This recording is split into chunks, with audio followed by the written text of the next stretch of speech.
الإعلان بيبدأ بروتو بالبروتوتايب.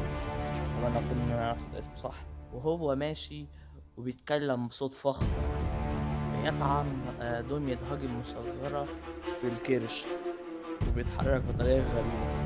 بعدين بيجيب لنا لقطة اللي اتبقى من مامي لونج ليجز بعد أحداث الجزء التاني. وبعدين بيجيب لقطة دمية مصغرة الكتير.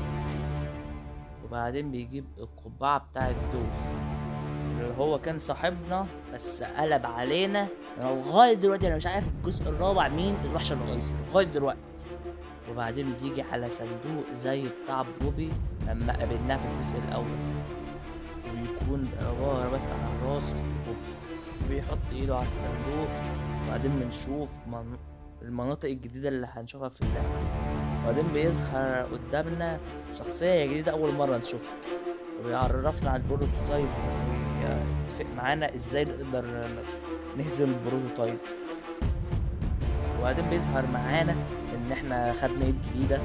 بعدين بنسمع ان في حد بيجري وراه، ويجيب لقطة كمان للبروتوتايب من تحت، وبيظهر معانا الوحش الجديد بتاع الشابتر، او ممكن يكون وحش جانبي الله اعلم. بعدين بيظهر ان احنا دخلنا في جهاز كده، وبعدين بندخل في وهم، وبعدين نشوف ان في وحش جديد محطوط على السرير بتاع الدكاترة ده اللي معرفش اسمه. وبعدين بيظهر ان في مطاردة، والوحش الجديد بيقعد يعد. وبيظهر كمان ان هاري هيكون عنده مواجهات كتير، يعني تقدر تجري منه وتستخبى، يعني حاجة بقى متنوع.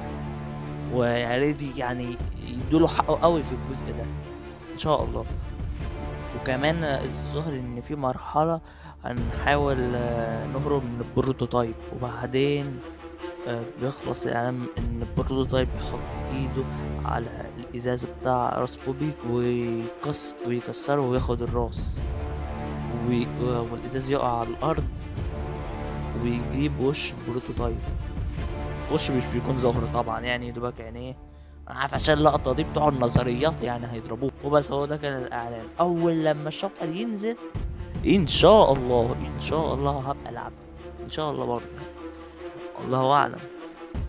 وغير كده الشابتر الخامس هينزل في اول يوم رمضان، يعني احسن من كده مفيش. وبس.